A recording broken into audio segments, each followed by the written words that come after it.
A part of the brain, part of the reptile brain, has been changing.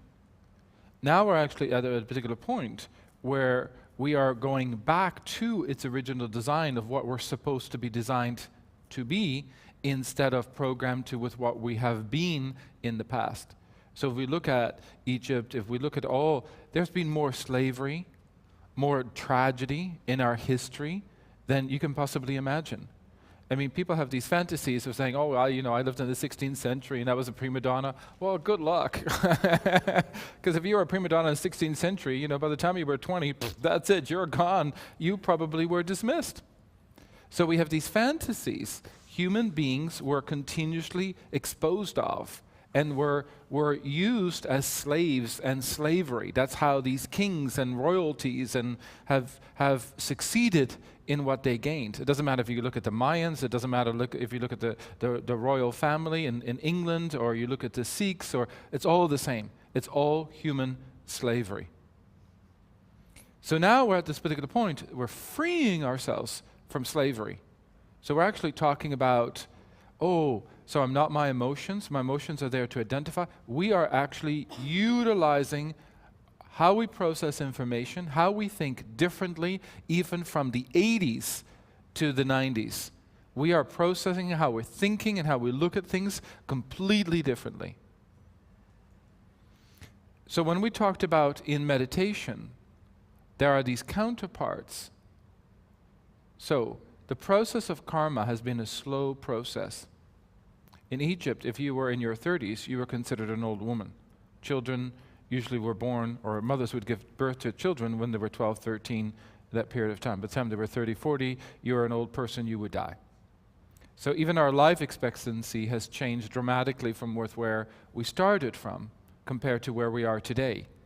We're no longer looking at midlife, that we're, what was that called? Not a midlife crisis. Midlife. Used to be around 40. Now we're looking at it 50 and 60. We're living so much longer, and the latter parts of our lives are filled with so much more awareness and consciousness than ever before. So this morning when I spoke about these counterparts, there are other counterparts that are in that wheel of karma, even if you don't understand it right now. We're going to get there. That simultaneously is trying to get off this wheel that is developing the same, or is trying to develop the same awareness, but you are the one that is leading ahead of all the other counterparts. I don't know if that all makes sense to you, but in time, as we go throughout this week, it will make sense.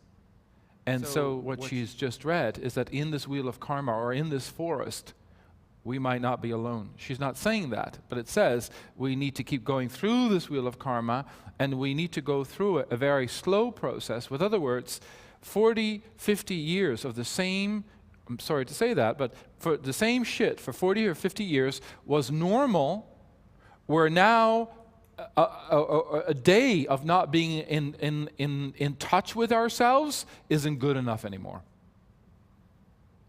That's how evolved, that's how far along we are getting.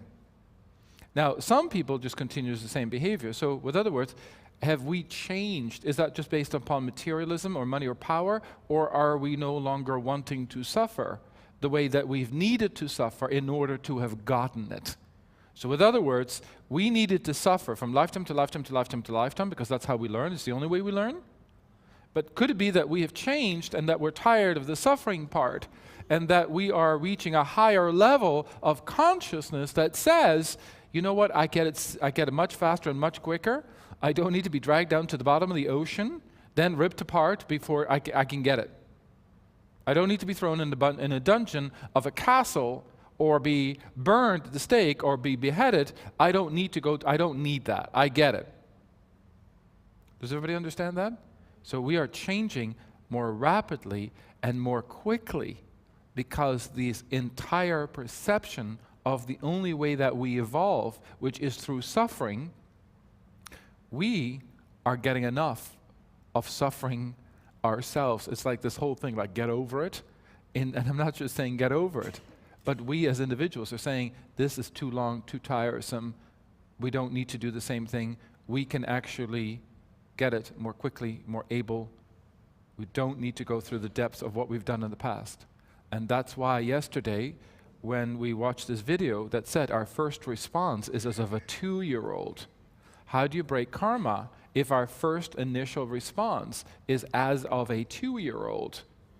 It's a real contradictory, because the brain that says this 2-year-old behaves and how you're supposed to end suffering by making or by being aware that emotions are there to guide us and tell us a canvas and paint a canvas, but it isn't our identity. And our first reaction will be that 2-year-old. And if we make that connection, along with we don't need to suffer as long as we have, then we start breaking and entering into new fields of consciousness.